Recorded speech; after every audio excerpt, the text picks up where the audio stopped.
Hello everybody, and once again welcome back to Tech and Crypto's YouTube channel. Today in this video I'm going to show you how you can set Bing as a default browser, so make sure you follow my step till the end.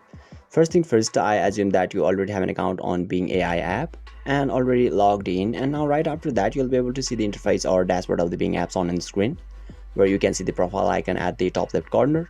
Just tap over there, and now you'll be redirected to the another section where you can see the settings option. So you simply need to tap on that option, and now you need to scroll a little bit down unless you find the set as default browser option.